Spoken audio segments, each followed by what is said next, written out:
Olá, meus queridos, tudo bem? Salve! Sejam muito bem-vindos ao segundo dia da quarentena do Elias. Ontem, há 24 horas, eu te trouxe uma pequena aula de morfologia, te falei o que eram as 10 classes gramaticais e hoje, na sua segunda dose da quarentena, eu quero falar um pouquinho acerca de sintaxe, mais especificamente acerca do sujeito. Venha comigo aqui na tela, por gentileza, que eu vou te mostrar o que eu quero te apresentar. Leia comigo. Assinale a alternativa que corresponde ao núcleo do sujeito da forma verbal ocupava. Veja que aqui eu tenho o verbo ocupava e eu quero saber quem é o núcleo do sujeito do verbo ocupava. Primeiro passo. Para identificar o sujeito de um verbo, eu devo ir ao verbo e fazer uma pergunta a ele. Eu devo ir ao verbo e perguntar quem ou então eu posso fazer a pergunta do o que.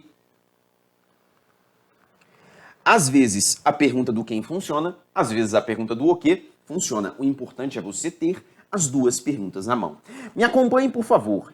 Eu digo o seguinte: antes desse dia, a questão sobre os conceitos de ser e estar já ocupava algumas das minhas reflexões. Queridos, quem ocupava algumas das minhas reflexões? Quem ocupava alguma das minhas questões? A questão sobre os conceitos de ser e estar. Esse aqui, meus queridos, é o meu sujeito, beleza? Então eu identifiquei aqui na minha sentença o sujeito. Ele quer saber quem é o núcleo do sujeito. Como é que eu identifico o núcleo do sujeito? Núcleo do sujeito é igual a substantivo sem preposição. E é por isso que é tão importante você ter o conhecimento da morfologia, do que é um substantivo e do que é uma preposição. Senão, você já automaticamente tem um impedimento para identificar o núcleo do sujeito. Eu quero te mostrar que aqui nessa questão, eu tenho a palavra questão, que funciona como um substantivo. Mas eu também tenho, por exemplo, a palavra conceitos, que também é um substantivo. Mas qual delas pode ser núcleo do sujeito, Elias? A palavra conceitos, sendo um substantivo antecedido por artigo, pode ser um núcleo do sujeito? Não. Até porque antes dessa palavra eu tenho um sobre. E na língua portuguesa, sobre é uma preposição. Substantivo preposicionado, portanto, pode ser núcleo do sujeito? Não pode. O núcleo do sujeito, então, é justamente o substantivo questão, beleza? É justamente o substantivo questão. Não à toa, meus queridos, note que o verbo ocupava está no singular. E ele está no singular justamente para fazer a concordância com a palavra questão. Porque na língua portuguesa o verbo concorda com o núcleo do sujeito. Quando a gente fala de concordância verbal, concordância verbal, duas afirmações são válidas. Dizer que o verbo concorda com o sujeito,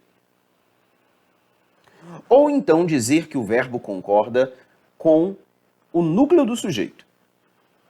O núcleo do sujeito. As duas afirmações são válidas. As duas afirmações, elas são gramaticalmente corretas, só que você precisa estar atento se a questão quer saber de você o conhecimento acerca do sujeito ou o conhecimento acerca do núcleo do sujeito. Peraí, se ele quer saber do núcleo do sujeito, eu estou em busca do substantivo sem preposição. Neste caso aqui, o único núcleo que eu tenho é a palavra questão, o gabarito é a letra C, e como esse sujeito só possui um núcleo, nós chamamos esse tipo de sujeito aqui, olha, de sujeito simples. Legal? Sujeito simples é a classificação deste sujeito que está aqui diante dos teus olhos. O conhecimento sobre sujeito, ele é importantíssimo, uma vez que é a classe gramatical mais explorada em quaisquer provas, uma vez que estabelece as relações de concordância, tem ligação com o seu conhecimento de pontuação. Então, por esse motivo, treine muito a identificação de sujeito e também a identificação do núcleo, como fizemos nesta questão. Sabendo que eu acho o sujeito por meio da pergunta, lembrando que o sujeito não é preposicionado, como eu acho o núcleo do sujeito, o substantivo sendo sem preposição, porque assim você vai melhorar a sua identificação do sujeito e dominando melhor o sujeito, você vai ter mais facilidade para outras classes sintáticas, outras classificações sintáticas da língua portuguesa. Tudo bem? Espero que você tenha gostado desse segundo dia da quarentena do Elias. Lembrando que são 14 dias e daqui a 24 horas eu retorno ao seu e-mail com uma nova aula de língua portuguesa. Grande beijo, fiquem com Deus, fiquem em casa e até a próxima.